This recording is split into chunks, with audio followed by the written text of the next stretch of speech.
The first 5 years have been, they were the toughest years. I think this is our 7th year. It was it was a year of more like self-discovery individually and then together as a couple. It took a lot for us to really discover ourselves and understand what it was to be married to each other. That's what I'll say, but they were really tough years. Been ups and downs. We've had a lot of challenges. Like, I'll put it this way, it was a learning process. We're actually trying to understand ourselves. We're two people from two different worlds. So coming together, we have to be very patient with each other, tolerate a lot from each other, you know. Yeah.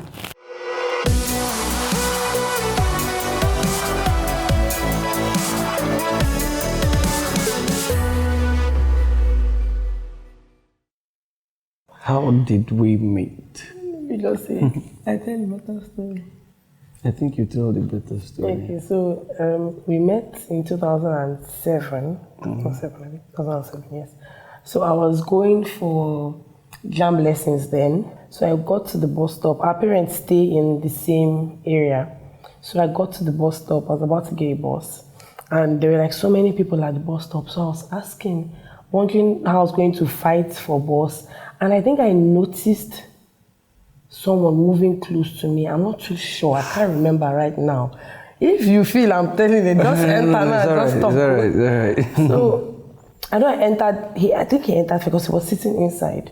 So he entered and then I entered, or I entered and I can't remember. But then I know he offered to pay my transport fare. And I can't remember if I had let him pay, but then he collected my number. I was coming from somewhere. I was very, very bitter from where I was coming from, you know. Immediately I saw her, I just had this feeling of, I was looking at her and suddenly I felt very relieved just by staring, just looking at her. So I was trying to get close to her to talk to her, but I'm not comfortable talking to people like that. But somehow it took me time. I got a hold of myself. I was like, something will tell me, if this girl go booing you, what would you do? You know, that kind of thing, you know? But later on, I just summoned the courage. My first impression was that, who is this pretty little girl?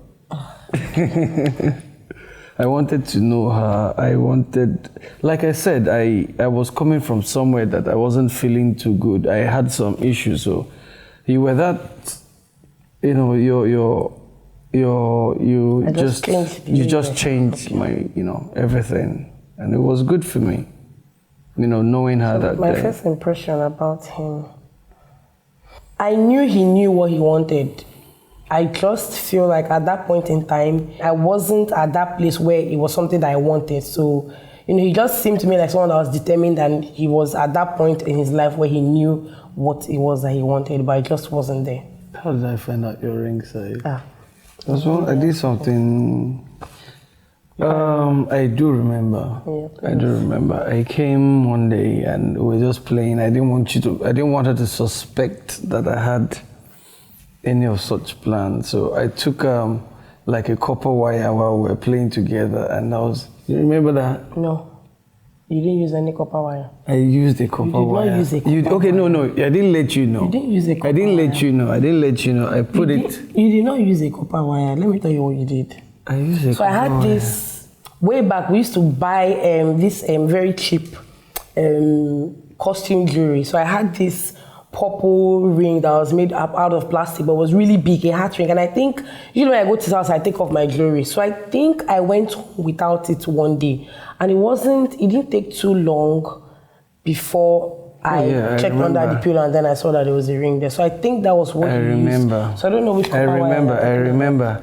Yeah, she's right. But then another thing is that giving of the ring, it wasn't the traditional method. So it wasn't like, oh, I'm like really sneaking to get her a ring, because we already knew. He already told me I want to marry. So it was now about, okay, we want to get married, they've not given me a ring. What are we doing? And I was in school then, and I went to a school in the East where girls liked to show off their rings. Girls liked people to know that they were engaged or they had someone that wanted to marry them. So I'm like, when my friends and I discussed, they know there's someone, but then a ring was such a big deal. Everybody's like, we're not seeing any ring. Are you sure he's serious? So when I come home from holidays, I'm like, where is the ring? You are wasting my time. Where is the ring? And so we knew a woman that sold jewelry, sold gold and all that. So he just told me, okay, I think I was in school, the period he wanted to buy it. So I think he went to the woman and he picked, and he called me and he said, I've gotten a ring. I said, number one, I wanted to be there when you picked that ring for me because I don't want you to buy something I don't like. And so when I got home, I kind of liked the ring. It's just that the stone was poking out. So it injured a lot of people. Like, I can pass you like this and it will just scratch you. The whole engagement wasn't the regular traditional engagement. But what I remember, I saw your ring, I just remembered, and I used the copper thing to take the, Okay, so it wasn't like I was not expecting the ring, I was expecting the ring. It was something that needed to be done, so. How has children affected our sex life? I feel like this question is a question for the woman, it's not even a question for the man. Okay. So I'm going to answer because I don't think children are affected.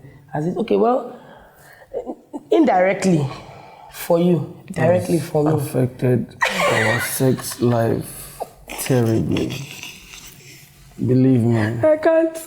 Indirectly for you. Because number one is that the woman has so much on her plate. We do everything. Yeah. We do the taking care of the house, taking care of the children. So coupled with 3 children is too much work that you just want. And then I have businesses I'm running, I have a YouTube channel I'm running, so I have so many things on my plate. So the only time I say let me just sit down and walk is when some people will now start knocking on the door. So directly it affects a woman, but then indirectly, it affects the man. It does. So for me, it's just the timing for everything. Yeah, the timing is always bad. Very bad. Traditional wedding, I was in school. It was very busy because I think I was writing my project during that period. We didn't get married in the church, so we don't have any, accounts of church wedding. So it was just traditional wedding and then court wedding. So our traditional wedding was in the east, in my village. We arranged. I got everybody together. To my village. It was very stressful. It was really stressful. After the traditional wedding went really well. It went good. There was no issue of no food or no this or that. So everything went very well. But then in the evening, we had to find a place to sleep. And I remember the limited hotels. We didn't want to go to Oka. Because Oka was where my school was. And they have very good hotels in Oka. But then for some reason, we didn't want to go to Oka. So we had to get a hotel within my village area, and the hotel we got was a complete mess. The bed was as hard as a rock. Do you remember? Yeah. The bed was as hard as a rock, but other than that, like nothing went wrong. It was fine. For me, it was total adventure because it was like I have not traveled on the road before.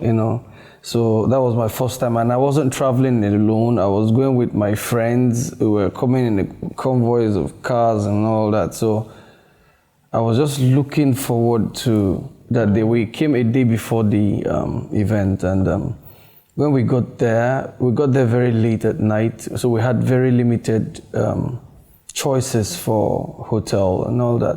So we wanted to stay very close because according to how we were advised, not to be too far in order not to miss out on anything traditional and all that. So we had to make do with the hotels around that place. And that very night was a party for me and my friends because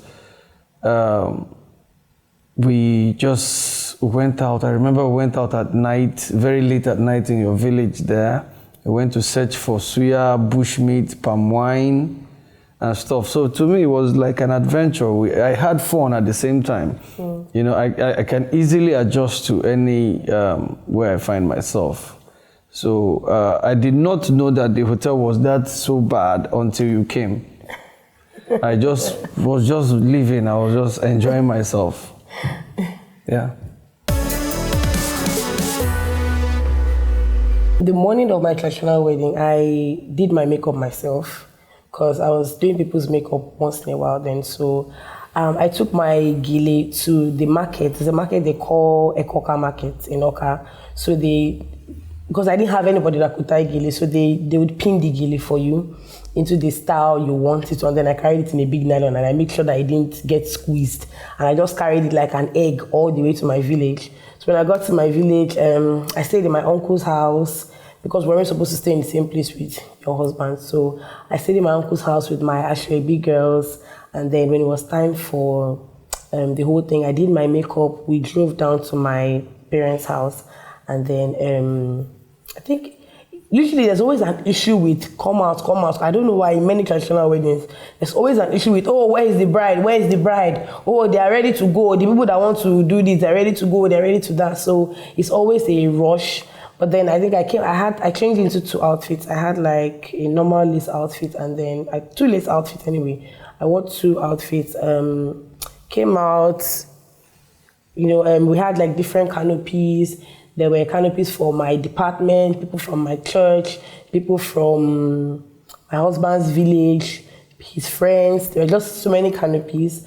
And then regular traditional rites came out, looked for the husband, danced around with my Ashwebi girls, people sprayed us, and then when it was time to find my husband, I went to him, gave him the wine, the palm wine, then he was supposed to put money in the glass. I think you were meant to finish the palm wine. Yeah. And either you didn't finish it, and then one of the uncles in the crowd was like, no, you must finish it. There's something they do, either you're meant to finish or you try to pour it away. Pour the rest away. Something happened with the palm wine thing, I can't remember. But somebody in the crowd was like, you have to finish it.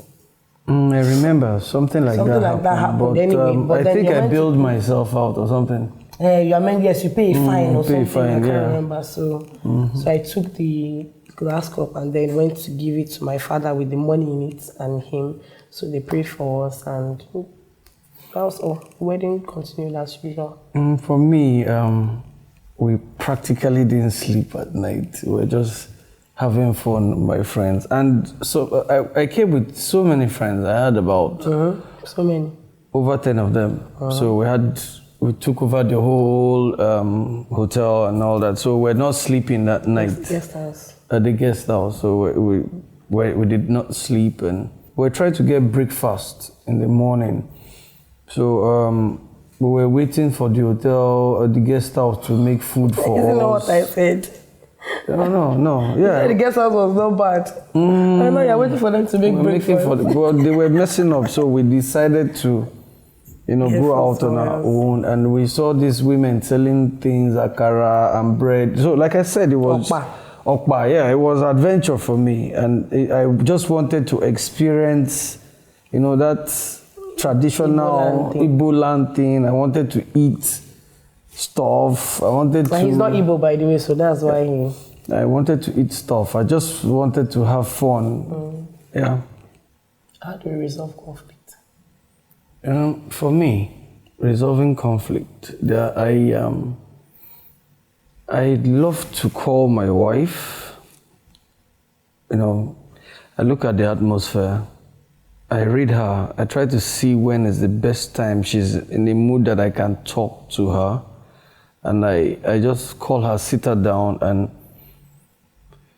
okay, this is what happened. This is what happened. Let us analyze it together. Do you think who is right, who is wrong? I don't want to know. And we try to talk. I just try to talk things. I look at the mood, I look at the timing, and I try to talk things. And when it's getting out of hand, I know that it's getting out of my control. I just give her space. And, sometimes maybe talk to her mom, because her mom is like a friend of mine. So I'll call the mom and talk to her that, look, this is what happened. I've been trying my best. That's how I managed to resolve it. When we have quarrels or we have issues and it's like very heated, a lot of times he's capable that he just needs to cool down, and then everything is like, he practically doesn't even hold anything. except it's very, very serious and then we've not done anything to resolve it. But for someone like me, I carry things for a very long time. So a lot of times, if he doesn't come to apologize, especially when he's wrong, I would not even bother. But most times if I'm in the wrong and I know that I did something wrong, I like to resolve things when I want to resolve it. Like, he looks at the mood, I don't look at the mood. Mm-hmm. You're angry, you're sad, you're crying, you're jumping, you're dancing. I'll tell you now. We have to talk about it. Sit down now. And it's like, no, you don't look at the mood. You're not even thinking, is it the best time to come? Is it the best time? No. And I'm like, no. You're not going to pass this door. You must sit down. We'll talk about it and we'll resolve. And this is what I do when I'm wrong. Like, I know that I did something wrong and we have to just resolve it then and there. About third parties, I don't like third party matter. Or like him that calls my mom, I don't call anybody. I just feel like at the end of the day, people will find a way to work it out. So I don't do third party, but he calls my mom sometimes. The one time I've been in trouble that you bailed me out. Mm-hmm. I feel like, doesn't this happen on a regular basis? Like when you're married, a lot of times there are things that happen. There was a time I was doing business and I bought things. People pre-ordered things from me, and during that period, it was more like the business was still growing. So we're doing, people buy, I buy, and sometimes I don't buy, and then I might spend the money on something else. So when it now came to the point where I needed to deliver goods to people, I didn't have goods to deliver. And times like that, I just tell him, and he's like, okay, this is it. So it happens on a regular. Mm-hmm. But have I bailed you out anytime? Yeah, I think so. Yeah. It's a normal thing. It's 50-50. Yeah. It depends on how it comes. We bail each other out. So. Mm-hmm.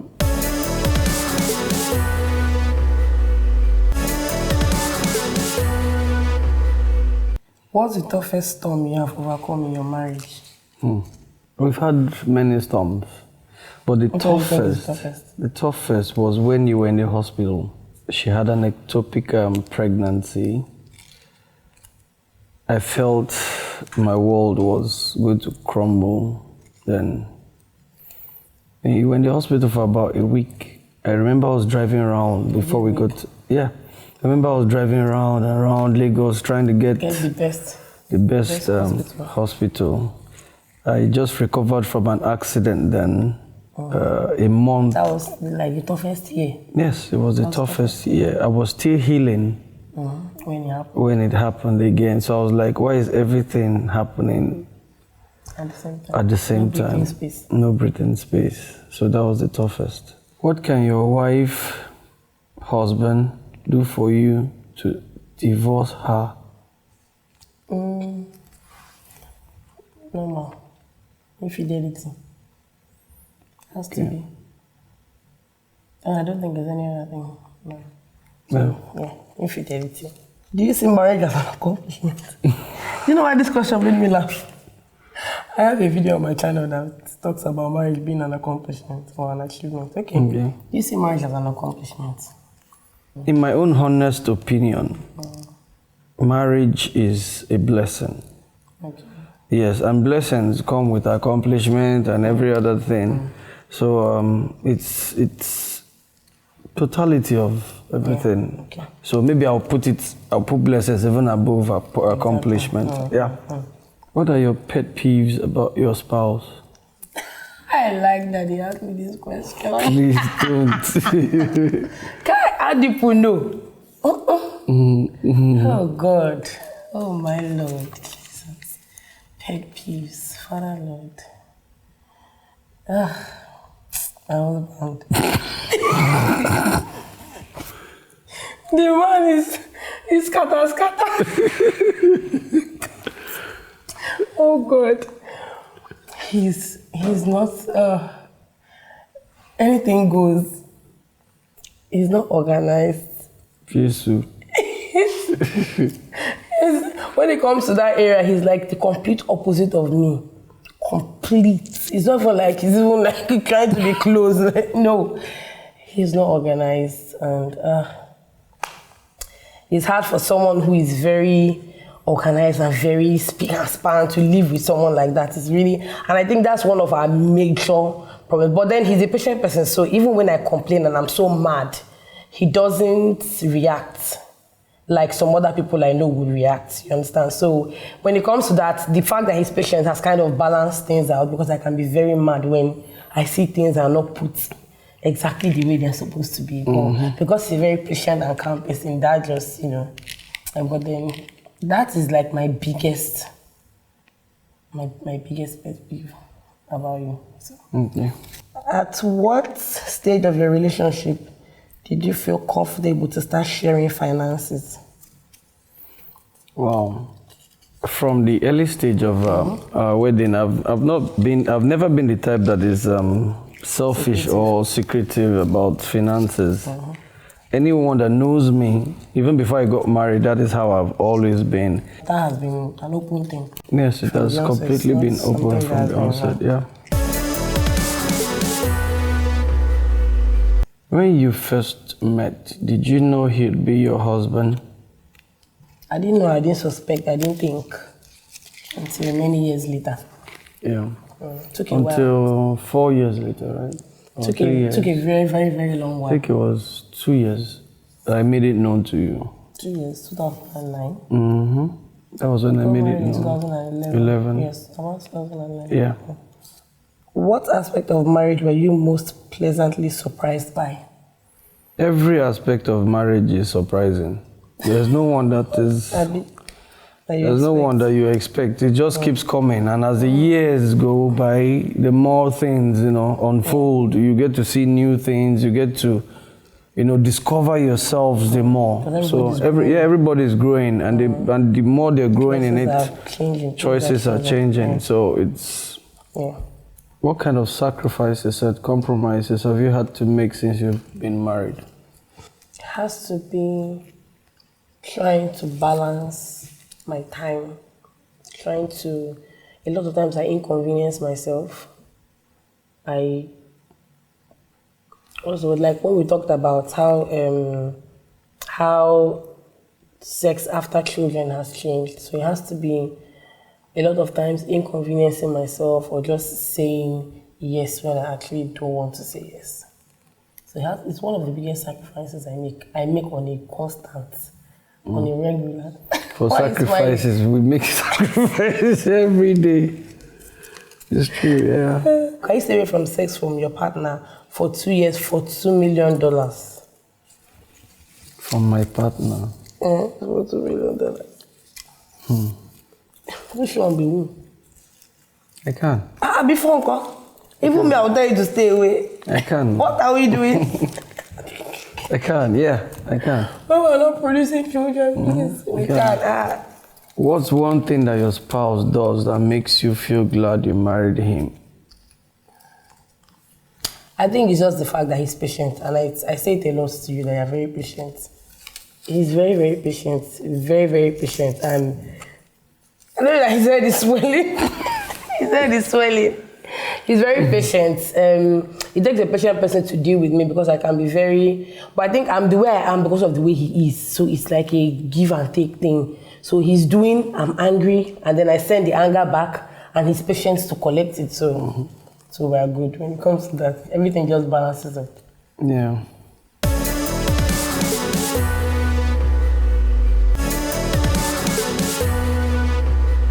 Sweetheart, I love you so much. You're the best thing that's ever happened to me. You amaze me with everything you do.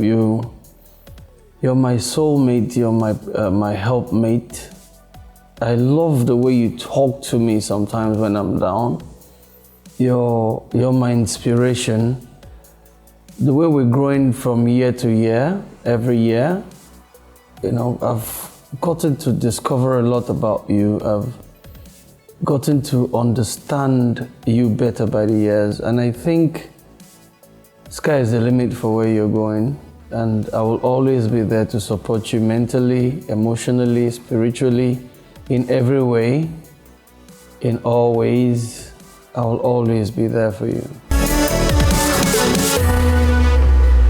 I appreciate everything that you do for me and the children. And even though sometimes things might seem very tight, you don't look like you're even giving up. You keep on going strong, and you keep on going hard. And I appreciate the sacrifices you make. I just appreciate how much you go hard for us, how much you try to make us comfortable, and how much you give me room to be who I am without, boxing me up or like holding me down or like stuffing my voice inside. I just really appreciate you and I love you, and I pray that God will continue to bless you and enrich you.